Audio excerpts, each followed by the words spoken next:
Wow!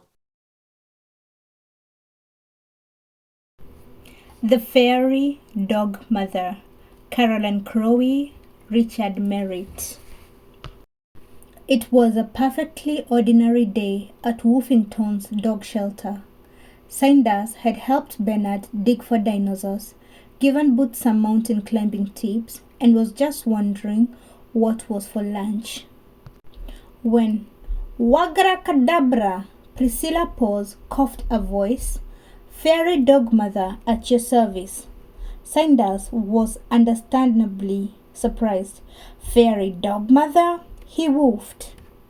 "Like a godmother," nodded Priscilla. "The same wings and wand, but with one or two differences." "Now, all you have to do is wish," smiled Priscilla. "But what should I wish for?" asked Sanders. "Whatever will make you the happiest you can be," answered Priscilla. But Sanders was already pretty happy. "I have a cozy bed and food to eat, lots of friends and holes to dig," he told Priscilla.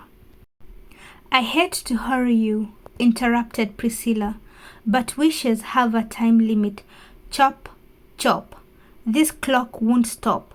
"It's no good," said Sanders, rolling onto his back. "I'm stuck." So Sanders did what he always did when he had a problem. He asked his friends for help. Of course, everyone had a suggestion. "I know what I'd wished for," barked Ruff and Tuff together. "Sausages!" "True happiness is a bone," suggested Teach. "Wouldn't you like, just for once, to catch your tail?" asked Gruff. Priscilla shook her head. "I wouldn't recommend it. But lickety-split," she added. "The clock is ticking," and it really was, loudly, which was quite distracting. "I'd love longer legs," sighed Pebbles.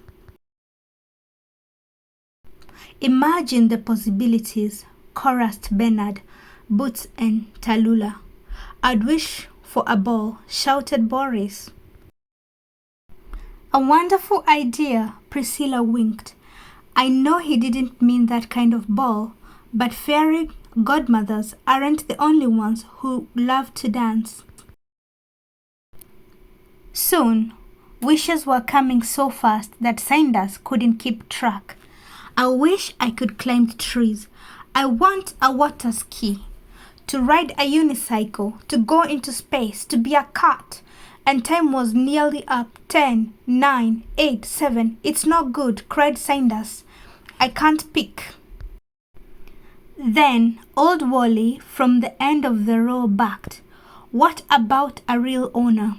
And everyone went quiet, because the one thing they wanted more than anything was someone to love them and take them home. Suddenly, Sanders knew exactly what to do. "I wish for all my friends to find perfect homes with people who love them," he smiled, and with a flick of Priscilla's wand, they did. Sanders' tail was the waggiest of all. His friends were the happiest they could be, and it was all because of him. "Thanks, Sanders," woofed Pebbles. "You are the best." It was a bit quiet when everyone had gone. At least Priscilla hadn't left yet.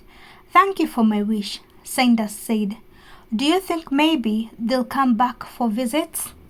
"In my experience," smiled Priscilla, "fairy tales always have a happy ending." And she was right, because across town, Alf had just asked his fairy godmother for a best friend. And that's how Alf met Sanders, because as you know, Sanders is obviously the very best friend anyone could wish for. Just ask them. I hope you've enjoyed listening to this book. It's available on Amazon and in Waterstones.